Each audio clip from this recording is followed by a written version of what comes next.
sabar. Emang bener juga sih. Iya. Tapi ya memang ya, Kang Cum ini walaupun terkenal heboh dan ceria sebenarnya Sebenarnya Kang kenapa? Cum itu menyimpan kenangan masa kecil yang ya Allah. Ini nih, saya pernah ngobrol dengan Kang Cum. Cum, ceritain betapa sayang lu dan hormat sama bapak. Dia tuh orang Bandung. Kang Bandung. Sekolahnya di mana? Sekolahnya di Ciamplas Pasundan 8. Pasundan 8. Kuma ceritanya Cum. Jadi waktu SMA itu kayak Cum tuh langganan buat dipanggil ke sekolah. Gara-gara telat SPP. Atau enggak bayaran apa-apa tuh pasti telat gitu.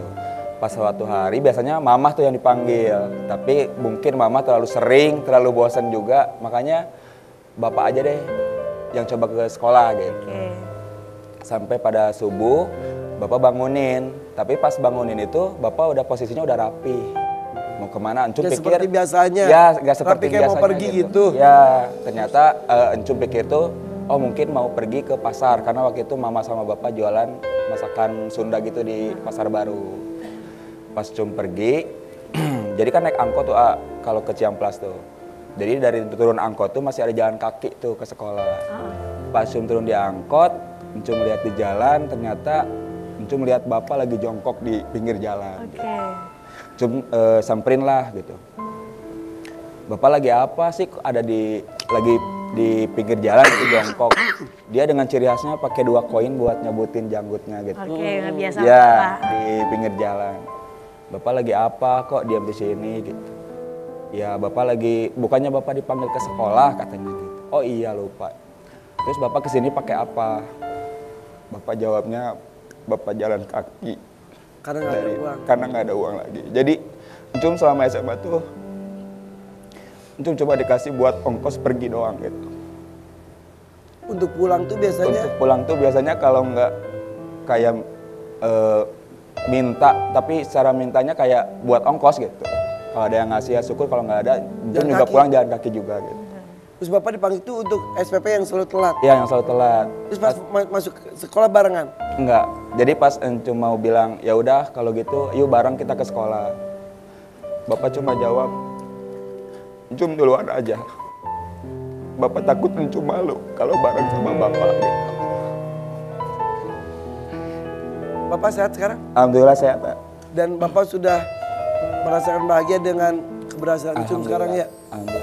Itu momen yang paling lu nempel betapa orang tua itu? Bener, momen yang paling nempel sampai sekarang. Makanya kalau ceritain tuh sebenarnya udah nggak mau nyeritain, tapi mau gimana lagi, itulah perjalanan hidup Encum sampai di titik ini sekarang. Dan harus diceritakan terus supaya kamu makin hormat, makin sayang. Iya, betul lah. Dan pelajaran buat anak-anak dan orang tua yang lain juga ya. Jadi akhirnya pas masuk duluan kamu? Tetep nggak barengan. Takut kamu malu kata bapak? Iya, takut. Terus pas di dalam kelas tuh Encum kan nangis kan. Terus tiba-tiba ada yang nanya, kenapa? Encum ceritain lah. Ya udah, ini uang cari bapak buat bapak pulang pakai angkot. Pas Encum cari ternyata bapak udah pulang lagi dengan jalan kaki lagi. Tapi namanya orang tua ya saja melakukan apapun, kadang-kadang dia tuh perih, pedih, tapi anak-anak tuh gak boleh tahu tentang kesusahannya gitu ya saja. Emang fitrah orang tua seperti itu. Emang bener ya, makanya kenapa kemudian itu Allah itu kan ada nih sekarang fenomena banyak banget anak-anak yang mungkin kurang baik dengan orang tuanya. Padahal sejatinya orang tua itu udah bener-bener maksimal buat kita. Bahkan dia kayak kalau ditawarin pun misalnya kita kan banyak banget tuh nonton antara milih untuk anak ini lahir ke dunia atau dia yang hilang dari dunia, pasti dia akan memilih dia yang hilang dari ke dunia. Iya benar-benar. Makanya saking kenapa luar biasanya itu Allah taruh di dalam Al-Isra ayat 23. Allah taruh wa qadha rabbuka alla ta'budu illa iyyahu wa bil walidaini ihsana. Allah itu memerintahkan kepada kita, perintah pertama adalah menyembah kepada Allah dan jangan mensekutukannya. Luar biasanya setelah menyembah Allah, perintah kedua itu langsung wabil walidaini ihsana, dan kepada orang tua engkau berbuat baik. Langsung perintahnya tuh? Langsung perintahnya. Setelah menyembah Allah, Allah langsung posisikan orang tua kedua setelah menyembah Allah. Betapa luar biasanya orang tua bagi kita, terkhusus buat para anak ya. Makanya dari cerita itu orang tua itu luar biasa ya? Luar biasa banget, yang kita kayaknya nggak ada harga yang bisa dibeli untuk jasa mereka.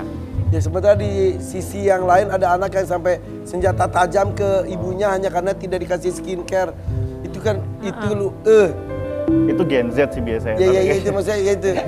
Gen Z tuh biasanya begitu sayang. Ya nggak semua Gen Z juga tapi ya karena faktor. Faktor. Cuman biasanya keunikan mereka tuh. Cuman ya kita lagi-lagi harus ingat ya bahwasanya orang tua tuh luar biasa itu. Apalagi ibu.